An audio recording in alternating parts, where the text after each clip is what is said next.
when we are saying that there is a return, there is some amount of the profit on your share or the stocks you have. This is the very biggest market. If we study the financial market as a whole, there are the four components of the financial market. One component is a stock or the share market. And the whole corporate world basically stand on this scenario that there is a stocks and share business. In the US, the corporations or the companies having the voting rights, and the one characteristics of this one is also the corporation never die. If we study the corporation as a whole, they have the voting rights and they have this characteristic that the corporation never die. Now I am going to share with you the dividend policy. In this chapter we have the outline. The dividend policy we will try to describe it, and we will discuss the objectives and the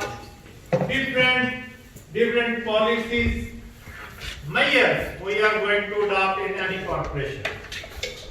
Now, this is also a big decision for any corporation management. The senior management, they have to decide how much money they have to keep in the business and how much money they have to give to the shareholder, distribute to the shareholders. How much money they have to distribute to the shareholders. For that purpose, they have to make this decision. Mostly this decision is at the annual general meeting, AGM.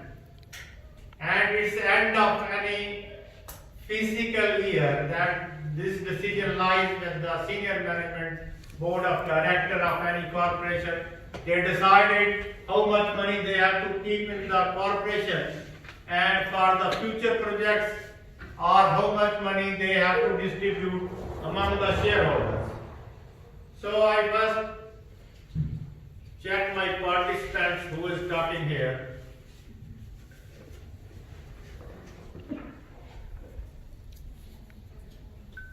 Dividend policy.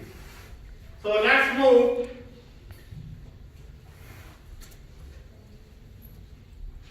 So I already explained you the dividend is basically a net profit on a share or the stock that the owner of the dividend or stockholders or the shareholder achieve. So dividend policy means the board approach toward how much money they want to keep within the company and how much money they want to distribute among the stockholders or the shareholders. So we will move. When we are saying that the dividend policy is a decision, practically we are going for any wise decision. We are making any wise decision. For any wise decision, what factor we are going to watch? We are making a decision. If you are a professional and you want to make any decision, definitely you have to watch the process of the business analysis. You have to use the analysis tool for that one.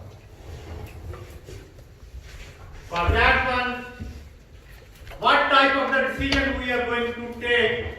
The first one is to retain earning for the capital investment, and the purpose is that second one is to distribute earning in the form of the dividend among the shareholders, to retain some earnings and distribute the remaining earning to the shareholders. If we study the US, in the US there are approximately 50 states. That is a very, very big country, and they have the 50 states. In these 50 states, every state have the Securities Exchange Commission, SEC. Now, the principal duty of the SEC is that they adopt the regulation rules they frame the rules for the companies or the corporations under the SEC, the working under the SEC. So for that one, they have to make this decision. It's now compulsory in the US that all amount you may not retain in the company. You have to distribute the amount among the shareholders also. It's a compulsory in the US that you have to declare the dividend and distribute some portion of the dividend to the shareholder or the stockholders. You may not keep all the money within or you may not retain all the money in the company for the future projects. Why this happened? Anyone can reply me why this rule happened? Why they are going to adopt this rule? Lot of the shareholders, the stockholders, basically they have the earning from the dividend and they use their dividend money for the survival of their life, the daily survival.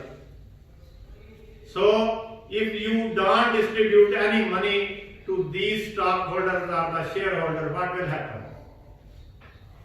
It's difficult for their life. They may not survive.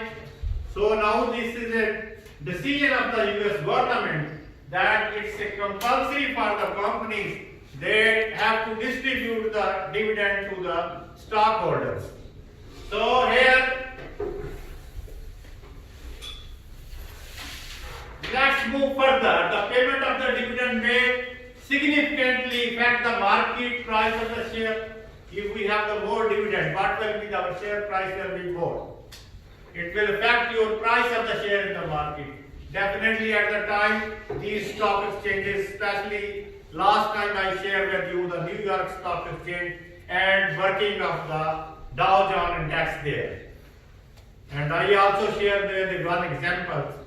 So practically the payment of the dividend may significantly affect the market price of the share. The second thing is in order to maximize the wealth under the uncertainty, the firm must pay enough dividend to satisfy the investors. Definitely there is uncertainty in the market. So the payout of the dividend is necessary for the corporations or the companies to satisfy their investors.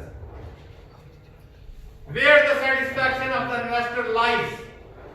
The satisfaction of the investor lies with the return of the investment. And